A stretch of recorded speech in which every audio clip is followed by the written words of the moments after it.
Mr. Diego. For the camera. We're back. This is, I like your nails. Thank you. I got them done in round 2. My like little 56 hours in Korea. Right. Yes. Right. Mm-hmm. Every time I see you, it's, I tell you and I remind you how much I admire your hot girl summer. And this healthy balance of work and play and prioritizing what you want to prioritize, which seems to be personal time with friends and family, while you're pursuing, professional goals as well. Absolutely. Does it feel healthy to you? Although we missed you, we thoroughly missed you last night at our graduation gala. Mm-hmm. I think from a bird's eye perspective, it seems like a healthy balance. For sure. Work hard, play hard. Yeah. That's what my mom always says. So I take that to heart very seriously. And more so working that 5-on-5, those 5 shifts in a row. Right. Are these 5/12s? 5/12s. However, that was a personal choice. I'm just trying to. I remember those days. 60 hours. 60 hours in 1 week. Mm-hmm. Oh. But that OT, that time and a half, okay. It will take me far. It will allow you certain things? Absolutely. Okay. Not just travel, but working out, putting time into that, and right. Eating healthier, stuff like that. So yeah. I'm not sure if Carmilla's listening, but Carmilla's, we got a date set for Carmilla. You do? Yeah. Oh my gosh, good. I was one of the coolest trainers in the city. No, if not the coolest, not only is she so badass, but she's so motivational and just gets you hyped about the workout. Mm-hmm. So I was sad that we had to cancel our Friday. They're redoing the turf, so they might have rescheduled, But I was I'll gladly introduce Vic and Carmilla. But you're already there, Vic. I saw the mutual friend. I was like, oh, okay. And I still got to make it to one of her classes. Yeah. We were hey, we have a mutual friend. Yeah. I'll mention it in person. 100%. Got it. Period. I can't wait. Honestly, can't wait to see that video. Yeah, she's gonna crush it. She is. And then you could get her along for that multi-business commercial. Yeah. Right. Well, the current goal, the current iteration that we're manifesting, yes. Kind of letting go of the gym goals, but more so maybe pizzeria, pizza shop, slice shop, coffee, boba tea, things that are a little quicker and things that people can grab before or after class. So smart. And that'll allow us a larger space. Mm-hmm. So that's 5-10 years down the line. Absolutely. Just get them real hungry and thirsty while in class, and then be we have a great pizza place. We have a great boba place. Honestly, but what if they come back, just for that? Beautiful. That's I see it now. The visioning, the manifesting, all of it. There were a handful of students last night. I'm sure people come to you to ask you this as well. It's just how can we stay in touch? How can we come back and teach? I got that from a few students, and it's a good feeling when you have created such an environment or a culture that people want to be a part of. It's a good sign. Yeah. It's a good sign that you're doing things right, and you're on not just the come up, but it's working. Yeah. So the fact that people want to come back, it's a good sign, man. Not just you in the program, but the instructors as well. Yeah. And you should have seen you and Ryan were missing, but the lineup. So I had all the students line up on one side and the instructors line up on the other, so they can, so you guys can congratulate them. And I haven't seen all the instructors together. Yeah, it was beautiful. Oh. You're giving me such major FOMO right now, which is it'll happen again. My part. We'll do it again. I know, but by that time, well, yeah, because you're gonna teach some of those classes, right? You're teaching this class right now, and then we'll still have you. So you'll come back for. And then December. Fingers crossed. I'll stay in the city. Have that interview coming up. So fingers crossed. Diane said the same thing. She's like, even when I'm a physician, can I come back and help? Absolutely. Yeah. No, literally.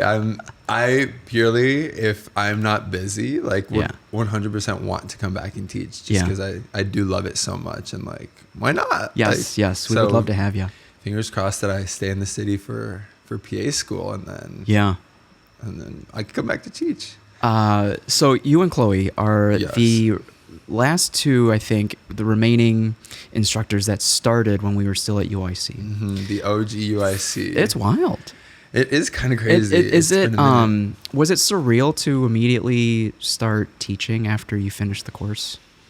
A little bit, but at the same time, it was like, I think Chloe and I were kind of on a boat where we were just thinking and be like, we loved our instructors. We loved Rowan. We love Yuri, Ginny, all, like Kimberly, like all of them. And we were like, we can really see ourselves doing that as well. And like kind of helping just bridge that gap with like UIC students and getting their EMT license. So it was quite a while ago, like 2018 or 2020, pandemic 2020, time, right? 2020.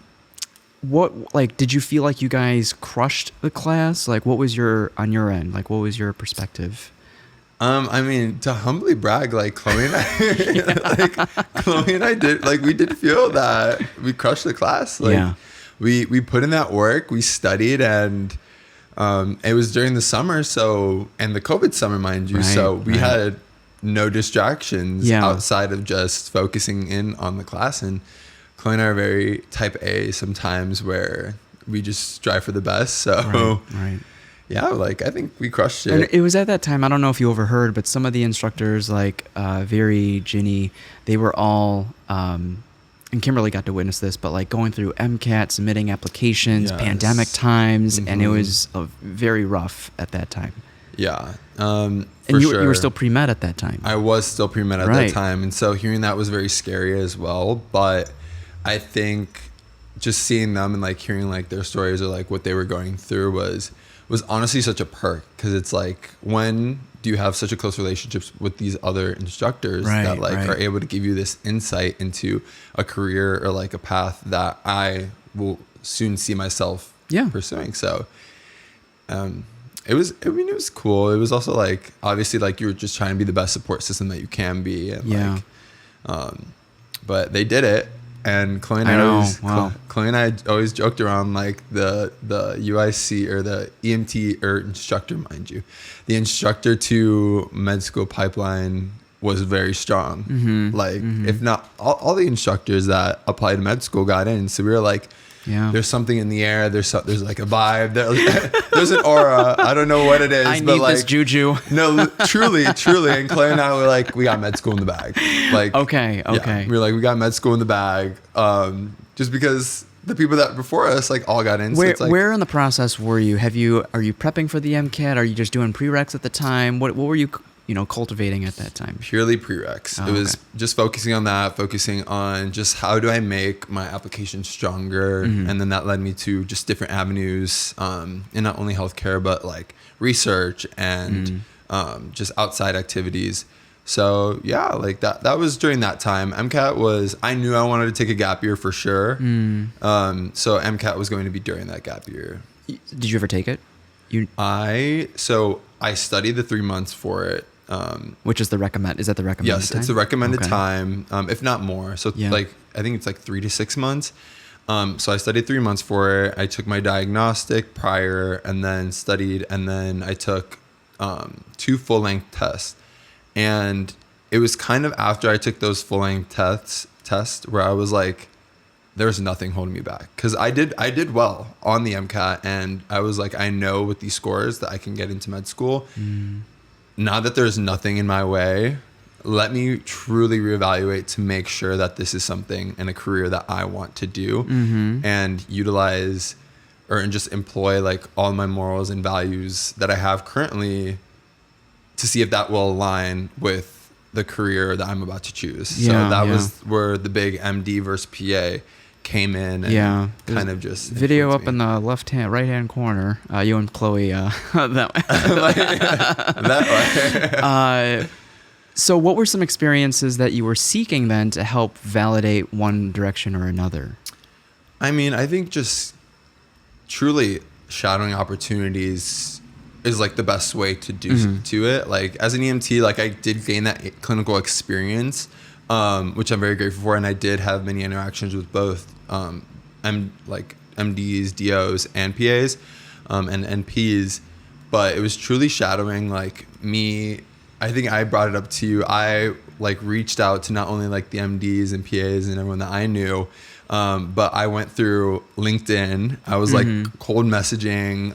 At that point, were you kind of looking for just the label or someone even like a niche? Because I remember you mentioned plastics, but like, was it at that point, was it just more generic? Like, because that experience could differ, right? Depending on the niche. Absolutely. I think at the forefront of it, it was very like pretty broad, but then after like having some shadowing experiences, that's when I started to like kind of lean into what I know I want to do or eventually do.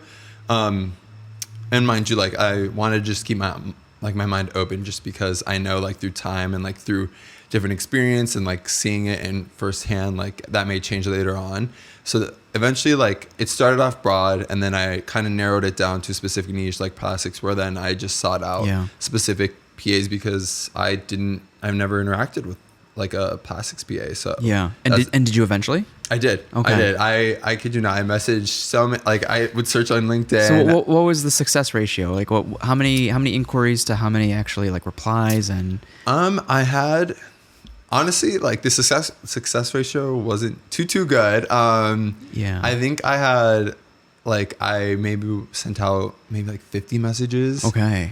Ish. And I got like 10 responses back. And then eventually like one that was like, oh yeah, like for sure, like come by. Wow. And like, I wonder if you were to think about why, is it because they're so busy, or is it because the hospital system that they work in makes it difficult to observe, or like why do you think that is? I think it's a combination for sure. Like definitely if you're not already in that hospital system, it is a bit hard. Like I know at Northwestern, it's a bit hard to kind of just find outsiders. Yes, bring in those outsiders. And at the time I was an outsider. So definitely the hospital system. And then, I mean, these PAs are working hard. Like they're busy, and it is a lot for someone to come on. And if you don't have that like love for like having or explaining and like kind of even like kind of teaching them about the profession. I guess as someone who's doing cold emails and cold messages, like what can you show, and this kind of carries to our students as well, but like what can you show in the initial cold email, the desire and the drive that you have to do what it takes? Because I'm sure they might have had observational students that didn't show as much initiative, right? But like how can you portray and give off a sense of drive and desire in the initial email? Absolutely. I think first and foremost, if you are going a specific niche, like I was going through plastics, I would bring up either like a case study that I read recently or a specific like procedure that I think is super cool, and like kind of just seeing if I could spark up a conversation first prior to just asking like straight out. Oh my God. I just like going at it and be like, hey, can I shadow you? Yeah. Like it's I don't know, it's kind of blunt, it's kind of out there, and so like seeing if you can like start warm your way there. Exactly. And like develop a connection. I like because that. At the same time, if you're just bluntly asking, they're like, I don't owe this person anything, so why will I make the extra time of like trying to figure out the way to like have someone shadow me and doing all that paperwork. You have to do the work. Absolutely. So like I think just like kind of just do it in a welcome manner and initiating a conversation, seeing if they're open, and then like to connecting further, and then eventually going from there. And I know through Instagram as well, like I've messaged someone, I was like, how was your experience as a PA? Like what brought you to this field? Like just asking them those questions after like building rapport. Exactly. Yeah. Exactly. So that definitely helped out a ton. But it's also like then like with those 10 people, then you see or what would happen is either the hospital system or we just wouldn't be able to find, like we just didn't find a time. And then it was that one that I did. Good. Thankfully get to shadow. I know that can be a difficult kind of experience to come across and navigate and procure as a pre-PA or any pre-med or pre-nursing student. So that's really helpful. Where are you at in your pre-PA journey? Like how, and you were neuro, right? In at UIC? No, I was biology and psychology. Psychology. Yeah, psych. Okay. Yeah. So bio and psych without the philosophy to make it neuro. Like truly. Oh, interesting. Yeah. So how was prepping for the GRE then? Is the GRE still mandatory for PPA? Not all programs. Oh, okay. Yeah, I didn't know only that. some. And the GRE prepping, like Chloe and I both did it. And Okay. it was a month long that we both prepped. Wasn't bad, but truly wish, and Chloe and I talked about it all the time, like truly wish that like I could have taken the GRE after graduating high school, because What? the math section was like pretty equivalent to like what we did in high school. And then, Calculus or trig? like not even like that extent of calculus, like pre-calculus. And then you got trigonometry, geometry and stuff. So Things that we haven't used in a long time. exactly. Okay. So once like I got into my niche in like classes, which were biology and psychology, like I did not remember a thing of any math. And then I wasn't an English major, so Yeah. there's an extensive vocabulary, reading comprehension. Yeah. It was fine. Like I was unfortunately sick the day of my Oh my goodness. jury. Did you still power through or not really? Can't reschedule? So they didn't allow us to reschedule. It was either cancel or Oh. just take it. And so at that time I was like, I'm going to take it. So I took it. I didn't do as well as I wanted, but I also kind of rationalized with myself. And I was like, if a program like is really dead set on that GRE score and they don't like offer me an interview or anything like that without looking at the rest of my resume, then that school may not be for me. Yeah. You know? Yeah. Because I did fully try to have a strong application. It's cutthroat sometimes. Like depending on the demand of that program, they have to use certain metrics prior to even an interview to just like Absolutely. weed people out and filter people out. You shared a program that you were, I don't know how sure you were, but like you were surprised that you didn't get an interview. Yes. I was very surprised. And like I say it with my chest, I was very surprised that I did not get an interview with. Yeah. And there's no What components led you to have some level of certainty that you might get an interview? So I've just had a relationship with this, I guess, hospital system Yeah. and somewhat program Right. for quite some time. I've done research with them for over 5 years. I had one of my letter of recs written by one of the directors of admissions for their medical school. And then one of my professor letter of rec, her close friend is on the board of admissions for Man. the PA program. So it was a bit surprising to see. And I also volunteered there for a year, so. And they don't have the time to explain why, right? Like they don't share why. No, so I actually reached out after because I was just very much like, Yeah. I was a little bamboozled. And I was like, hey, like I would just love more insight as to why I didn't get like an interview, just so I could prepare myself for the next cycle. Good for you. And stuff. And like I just put it out like that. And then they sent me an email saying that like, oh, you just need to like, strengthen your academics and get more clinical experience, and then you should be a better candidate for Who are you for the next competing cycle. with? And me personally, like I'm not gonna brag. I don't mean to brag, and I don't want to sound cocky or arrogant, but me coming out of school with a 4.0 and you like undergrad, and you stating that I need to work on my academics, I was a little confused by that. And then I have over like 3,000 clinical hours, and I was a little confused, but I just took the answer as it was, and I didn't take it to heart because I was like, you know what, it is what it is. That program's just not for me. And yeah, but Wow. Like I said at the beginning of the recording, I at this point in my life very much so value someone's ability to manage their time and prioritize and seek and obtain fulfillment in a variety of different ways, and not just. And I guess it's not completely wrong if you drown yourself in work, but what you're doing resonates with me. Yeah. And so if I was on admissions, I'm like, I want that person. And you know what, like that admissions board just may have, I don't know, they have their own reasons, Yeah. and I'm not thinking too hard about it. Yeah. I would have loved to go there, but when that one door closes, another one opens, and Yeah. and it's just not meant to be. What's meant to be is meant to be. And So is there like amongst the pre-PA students you're talking to, is there a minimum number of programs one should be applying to?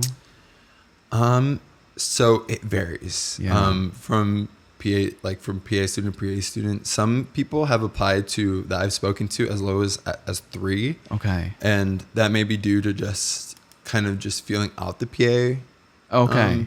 cycle and just seeing if not this year, like they know that next year is a for sure Oh. like shoot in, just so that they can strengthen it further, whether that be like gaining more clinical experience, doing a master's, whatever the case may be. But for me, I applied to 12 schools, and after I did, Wow. And how much is each application? it depends, just because schools sometimes they have like supplementals, or they want you to apply specifically through their program. Is it financially expensive? It is. I think I paid roughly around, it was like $100, I would say, average per application. Oh, wow. But then some schools had additional cost. Oh, for what? Like I think just applying through their like portal specifically.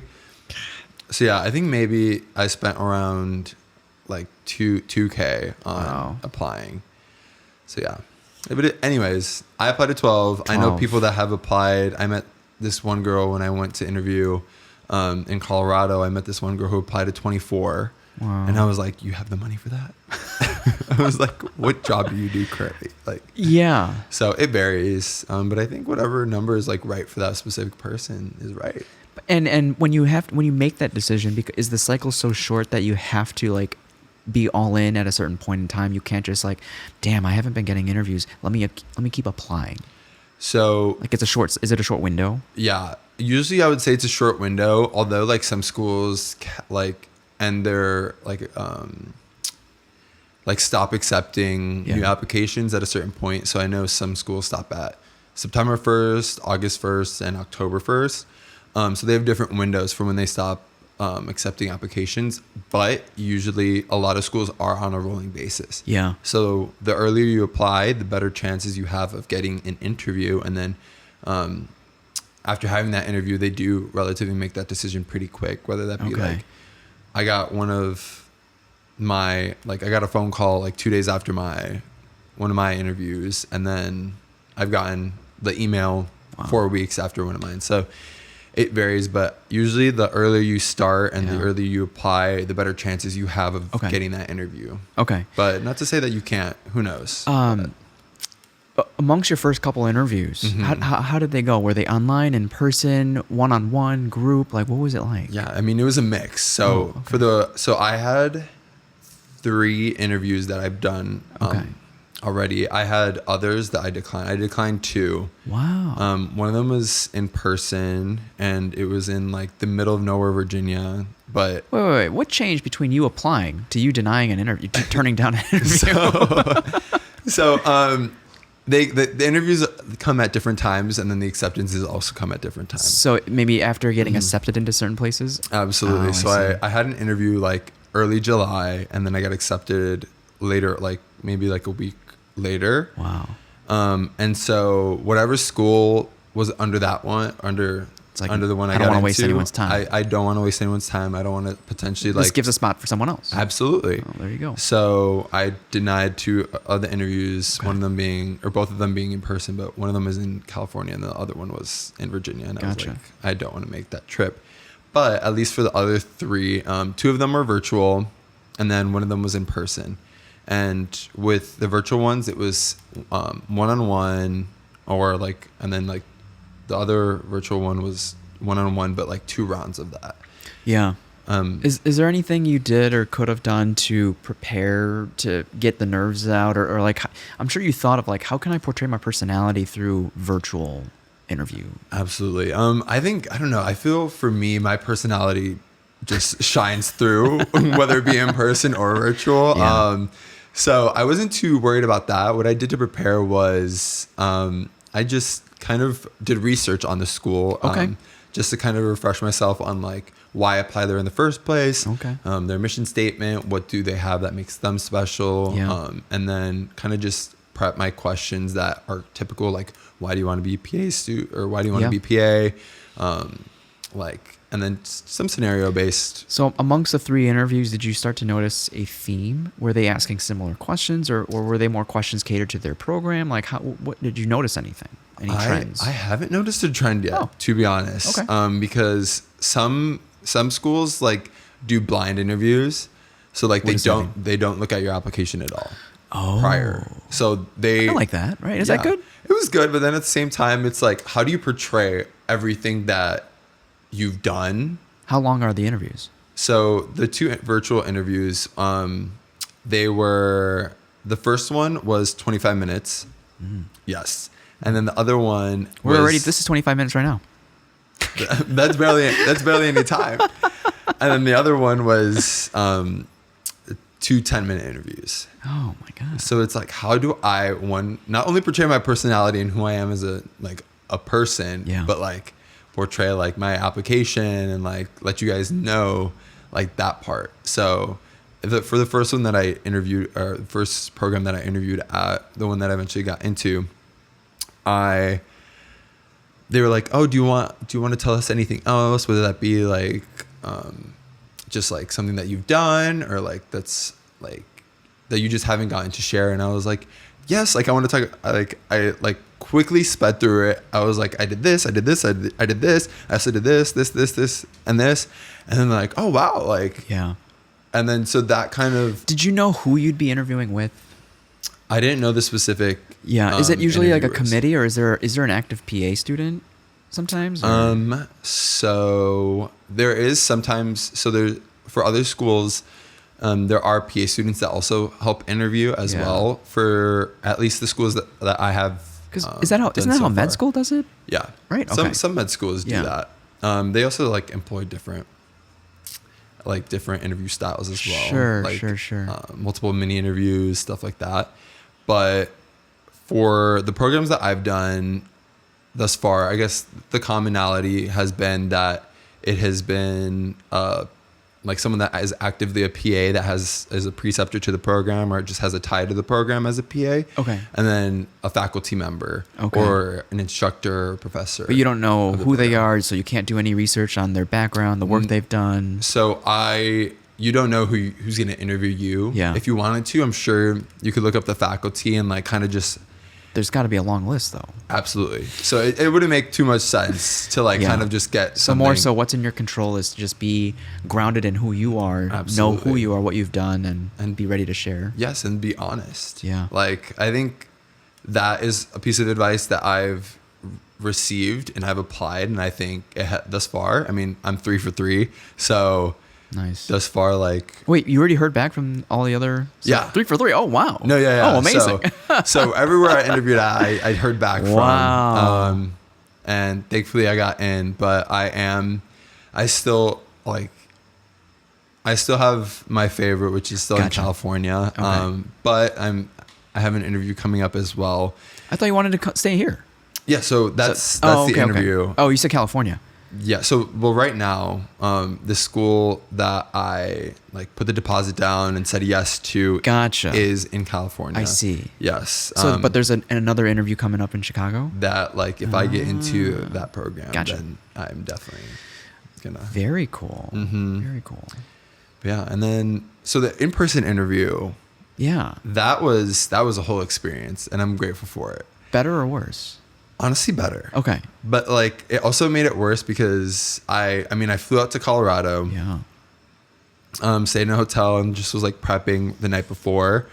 And then I think being there in person just allows you to kind of not only get a feel of the program and just a vibe just and everything walk around like that. Campus, yeah. You get to see campus. Yeah. You get to interact with everyone that you'd potentially be interacting with. But then at the same time, you're also just talking to them in person, and then I don't know, you're able to develop that nonverbal connection. cues, right? Yeah. Yes. And early on in the interview, I recognized that this is not a fit for me. Oh, what gave it off?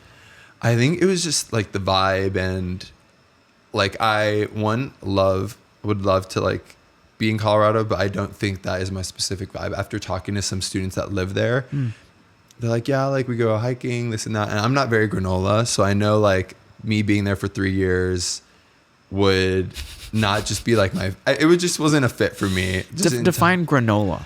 like very mountainous camping. Oh, I've never heard that like, before. Yeah. I see the connection though. Yeah. So Okay. I feel like I'm very much a city boy. Okay. Through and through. And although I love hiking and snowboarding and skiing, it was hard for me to kind of picture myself there for 3 years. And then on top of that, it's a 3-year program. And they kind of just laid out like how it would look like cost of attendance wise. And I was like, I don't think this makes whereas too much others sense. are 2? Others are 2. Okay. And like the program 2, itself. but 2 with like a residency or? No, it's like 2 years and then they let you go. Okay. Yeah. And for me, I think after taking the gap year, like I'm ready to do the 2 years and then like have it be done instead of doing 3 and then becoming a PA or like starting as a PA. So what was that 3rd year for them? Like, what are you doing in that 3rd year? 2 years are didactic. Oh. That's the studying and stuff, and then they implement the clinical. Whereas the 2-year programs, is it 1 and 1? It's 1 and 1. Oh wow. So they implemented the 3-year program implements the clinicals throughout the first year, but they really stress the 3rd year being like your clinical. And closer to med school. Yeah. Yes. Okay. So yeah. So I mean that, and then like it was early on where I just recognized that I wouldn't see myself here. Good. And then I still went through the interview thinking like I'm going to use this as great experience and just kind of just go with the flow. Yeah. But at the same time, like it triggered in me where I was like, what an abundant like mindset of I know. like, now we can just play. yeah, exactly. I kid you not, Vic. I took it as such. Yeah. And so I was like, so I already know that I don't want to go here, but I know that the people that I'm interacting with and my, like just the friends that I've made at this interview day. So it was after the first round, which was a group activity where like they gave us something to do. And then they kind of just wanted to see and observe how we interacted with one another. Yeah. And then after they asked us questions about the group activity, and like maybe who took initiative. And no, yeah, exactly. Yeah. And then I don't know what they were looking for. Was it through like a one-way mirror? Or like what were they? No, like? they were there just watching us like figure out this.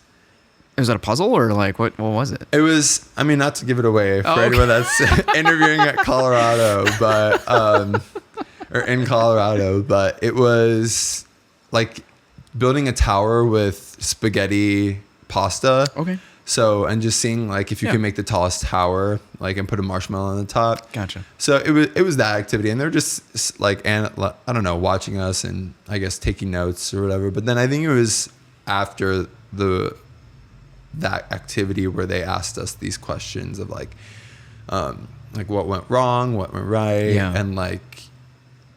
So I don't know. It was just questions about the activity, and then they applied it to like asking a question about like, what does it mean for a PA to be adaptable, but also like cohesive or agreeable, like working well with others. Personable. Yeah. So they asked that question as well. But it was after that and seeing a video that like I knew that I didn't want to proceed in this go to the program. So I did like. I was like, now we play, like, and stuff. I got nothing to lose. Exactly. Yeah. There was like no pressure on me. And I also took it as an opportunity to be like. And that ironically makes you come off stronger, right? I guess so.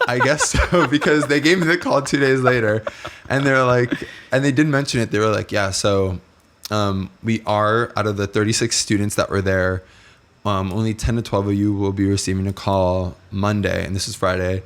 Like Monday, you will receive a call letting you know that you did get in. Everyone else will, including those that were going to be rejected, will not hear back until like November. Oh my God. And I was like, that's kind of crazy and intimidating. And also to start off with that, like in one of like the first presentations is a lot of pressure for these students. If your mindset was like, I really want to go here. Exactly. Yeah. So in turning into like play mode, so the next interview was a group interview. Okay. And so they threw out scenarios and stuff like that. And after every response, like I would respond like how I would if I still like very much wanted to go to that program. Okay.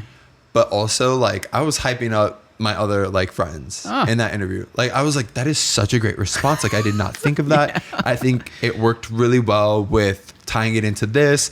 And then I really admired how you did that. Well, it's and very then collaborative. Like, yes, very collaborative. Yeah. And I was just like hyping them up and I was like, oh my gosh, like that's so smart. I did not think of it that way. Like truly hyping them up to see if like that would potentially give them a better chance and like a different perception to like the interviewers.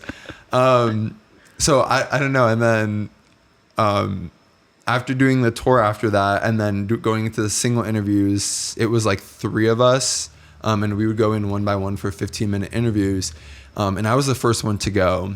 So like I walked in there, I was like, how are we doing? Like, of course you would. No, like very much like super casual. I was like, the weather outside is gorgeous. And just kind of being very personal with them and just like truly having a conversation rather than kind of it being an interview itself. Right. And then they're like, okay, like time is up. And I was like, thank you guys so much. I appreciate it. And then I was like, I just threw in that extra. I was like, you guys are going to love the next 2 interviewees. Oh, look at that. They are so smart, like so deserving of this. Like I cannot wait for you guys to meet them. Like truly. And I guess you could have written a sign, don't pick me. Honestly, I could have, but like, I don't know. I think they really, really admired that. And because of it, it's admirable. Because of it, they gave me that call and I was like, I was coming off night shift and I was like, ooh, okay. I was like, thank you so much. I appreciate it. Like, this and that. And then more recently, I did decline that acceptance. But yeah, I was like, if I could, I would purely call them and be like, I made such a good friend there. I was like, if they don't have a spot already, please give them my spot. Like if I could, I would do that. But I don't think they'd appreciate that too much. That's so funny. But yeah, so. Were there any parts to the interview that stumped you? No, like they didn't ask too difficult and not questions. Necessarily that interview. It could be any interview. I think so my first interview ever, I was asked like, what's a like health problem or issue going on today that's really personable for you or like really resonates with you or like important to you. And the reason it stumped me was because I knew what I was trying to go for, but I try to include an anecdote at the forefront of it rather than tying it in personally at the end. Okay. And that's why it stumped me. I spoke about how a lot of immigrants that do, or a lot of people that do immigrate here are afraid of the healthcare system and don't seek help due to potentially, especially if they're undocumented, and try to find ways to kind of maneuver the system without having, or just being afraid of them potentially getting deported to go to a hospital. Like a lot of these critical patients are going to urgent cares, and not as like seeking, a primary or exactly, and not a primary or the emergency department where like they do need it. And like one of our fellow instructor Jack was telling me about how someone went into urgent care with gunshot wounds. Yeah. Just because they wanted to see if they could pay out in cash rather than like. Oh my. Yes. So, I spoke about it like through that, and then I tied it in with a personal anecdote of like, and on top of that, like just being more personable to like these people that don't speak the same language, and tied it in with my grandma and like being a caretaker for her. So that was one that stumped me. But other than that, like all the other interview questions have been good. I've received one that's like, would you change anything about your interview today? That was at Colorado, and they're like if you could, would you change anything about your interview? And it was during this like the solo interviews where I was like, I looked at them and I said, listen, and this is so bad that I let it like this. so much confidence, you know? Very, like yeah, a little too much confidence, I would say. But what's that? Je ne sais quoi? You know? Literally that je ne sais quoi. But I truly said, listen, like I know I'm human, and the mistakes that I may have made, or like the stutters or whatever it may be, that I like could have improved on and have had more seamlessly. I'm human. Like, I think those mistakes make me who I am and like are a part of like me personally. So I have nothing that I want to change, nor wish I could change for today. Like, I think the answers that I gave just represent me the best way that they can, and I'm not going to change anything about Were this they interview day. when you asked that, or when you shared that question with me? To me, I was like, do I want to? Would I change anything about the process of the interview, like the tour, the group interview, the exercise? It was more so like just relating to like how I did and like what I said. Okay. I see. No. I would not roast them as as a program. I did not want to roast them like that. Well, let me start with. I was like, listen, I very much dislike the way Yeah. I was not trying to be on their bad side. Still trying to keep that bridge, but no, it was more so about the interview that I had and like would I change any of my responses or wish that like I did anything differently. Briefly going back to shadowing, I guess what were some experiences that resonated with you that solidified this route and maybe even that niche that you observed? Yeah. So honestly, I think I took every shadowing experience to heart, and when it came down to making that decision of doing MD versus PA, like I looked back on those shadowing experiences, just the way I saw the PAs, like each PA interacted with their patient. Not to say that the MDs or DOs or other healthcare professionals that I did shadow didn't, but just when talking to their patients, like you could just truly see like one, that they were happy. Like all the PAs that I spoke to were just so happy with their jobs. And I did speak to some like doctors who had that same like mentality and stuff. But then there was some that were just like, yeah, like I wish I would have done something different. What do you think contributes to that happiness? Well, I know I think the PA lifestyle itself is a lot more like, I don't know. Flexible? I guess flexible, but also not as demanding? Yeah. It's not as demanding. Like as a PA, you're working under someone. So already like there's a lot of stress that is, I feel like kind of taken off your back. Sure. So like you don't necessarily have to get like medical insurance, like as like hefty as like a doctor would. Yeah, for that malpractice. But I think just the way that at least the PAs were describing their lifestyle, they're like, yeah, like I work these 3 shifts and now I'm off for like 2 weeks and this and that. And then doctors were like, yeah, like I'm a bit much more demanded. And then I think in addition to it, while like the PA profession does have debt after like completing a program, comparing that to medical school, like, and the debt that you have there, and then also going through residency where you're getting paid like minimum wage, like for each hour, there's just that disconnect and stuff, and like all that sacrifice. Like you truly have to be invested in MD. What's worth going into debt for? Absolutely. So I think that was it. And then specifically to the niche that I want to go into, I now want to start in the emergency department. Oh. Yeah, as a PA, and then make my way into either derm or plastics. Okay. Not to say that like there was anything that hindered that. I think I just shadowed I also shadowed 4 Here we go. If you could, Loki, if you could bleep that out. But I also shadowed 4 PAs from that program, and the ones in the emergency department like just kind of opened my eyes. And then now working with PAs as well, like I definitely want to start in the emergency department and then like settle down a bit once I get into derm and like plastics.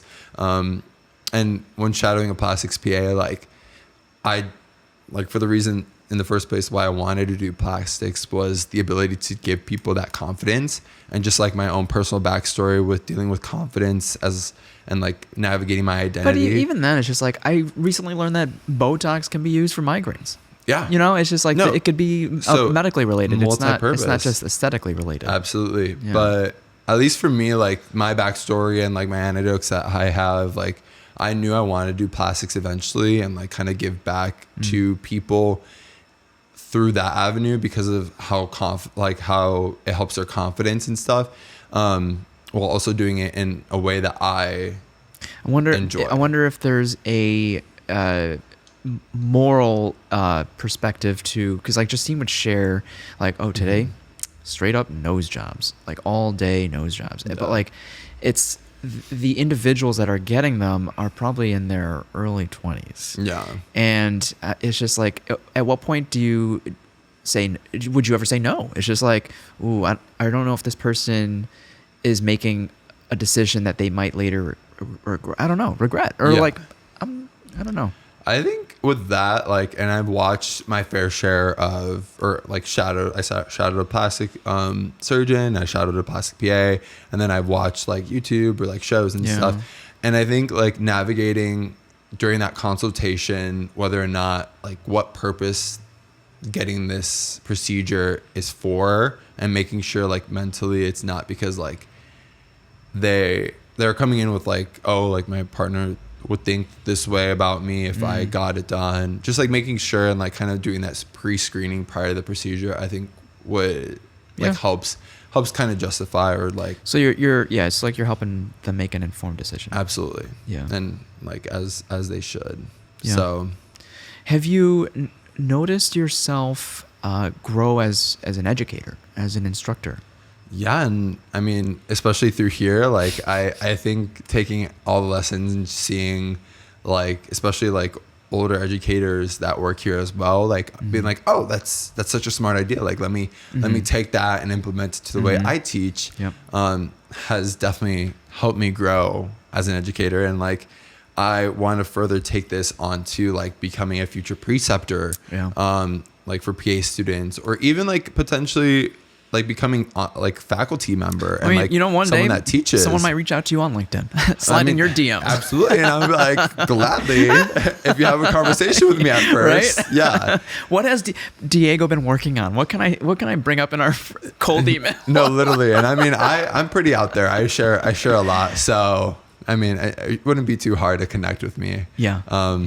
But yeah, like I'm grateful for like every day. I think every day is a new like day to learn, to experience things, and should just grow as a person. So I think for me, I'm learning, I'm getting better, I'm growing. Yeah, well, we notice it as well. So we appreciate the wisdom as well as the encouragement. You're never shy of like hyping people up in the class. Absolutely not. And just and we need there's a time and place for a little assertiveness, sternness, and then there's a time and place for a little nurturing and support. Absolutely. Yeah. So I'm trying to be that all, do it all, but yeah. Is there anything you want to put out there, manifest, share with our students, things that our students, should know, or you would like them to know about you if they were to experience that in class?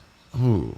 Oh my gosh, so that's a question that is definitely stumping me right now. It's very open-ended. Yeah. I mean, like I am pretty open as like someone to like reach out to, and like I don't know, I feel like there's so much of me, like I don't know, I'm a very diverse person, so with like experiences and background. So I think if there is anything that like any student potentially can relate to me, or like sees something in them that they can relate to in me and wants to reach out, like I'm more than happy to like share my story further and kind of help guide, or whatever the case may be. I don't know. Right. I'm an open book. I overshare way too much. And thankfully I've been able to balance just like working hard and playing hard with all my endeavors. Sometimes it feels like a million miles an hour. Yeah, but then sometimes when you're on the beach or something, it feels very good, very planted. Yeah. What's the best way someone can reach out to you? If you're a student of the class, probably just the email. Okay. But if you're a past student, for sure, like you can hit me up on the Instagram. I don't mind that. Do you feel like, I feel like one day you're going to come back and you might even have your own like plastics clinic? Maybe. Fingers crossed. We'll see. I don't know. You're going to employ some of our EMTs as techs. Yeah, absolutely. 100% would like gladly. Like I know the type of EMTs we graduate. So yeah, but I think Instagram, or like if you don't have access to my email, then okay. Yeah, perfect. Diego, thank you so much. It's a pleasure seeing you grow, working with you. And appreciate you doing this. I think it was very enlightening and insightful to your journey. And at this point, having heard from 3 programs already, do you feel like you can kind of take a breath, like catch your breath a little bit, or ease up off the gas, or is it still go go go? Yes and no. Okay. So definitely like took a breath, I was able to breathe again once I got my first acceptance. Because I don't know, like Chloe and I are pretty much the same person, and we were both like, we're not going to get in anywhere. Like, it's so competitive, this and that. And then once we both got our first acceptance, we were like, and everyone around us was like, you have nothing to worry about. Oh. Like, you're fine. But like after we did, we were like, a little bit. Like we had that validation, and then now it's just, I don't know. I think what I told one of our students this last night, because he repeated it to me at graduation, but he said it in class as we were approaching the final exam. I was like, how are we feeling? Or like, how are you going to feel when you no longer have to commit to this class? And he was like, job's not done. Period. Exactly. Job is not done. No, yeah. While also taking a fresher breath there, like interview season's still going on. So got to prep for those interviews. Want to make sure I'm putting my best foot forward. But then I'm also working my 3 jobs and trying to travel a bunch. But also like, I was like thinking about it. I was like, what if I just become like a fitness instructor? Like, we'll have to consult Carmela for that. Exactly, like a little personal trainer of some sorts. Because I started working out somewhere new. Can you imagine a plastics clinic and a gym right next to each other, 2nd floor, 1st floor. Oh boy. No, yeah. So I was like, maybe I can potentially start to do that. And like, I was like, if I am in California, what if I PA student full-time, part-time fitness instructor, so I can still be making an income at least while also working out? And so I think that might be my next endeavor of the many endeavors that I'm doing. I dig it. Not nonstop. I'm still on that go. I don't know. I feel good going on that go. So okay, we'll see. Well, everyone, give Diego a follow. Follow his journey if you want. Otherwise, we will see you in the next episode. Yep. Don't forget to like, comment, subscribe. Yes, all the above. All of the above. Click that bell for notifications. Everything. All right. Diego's a pro at this. Yes. We will see you later.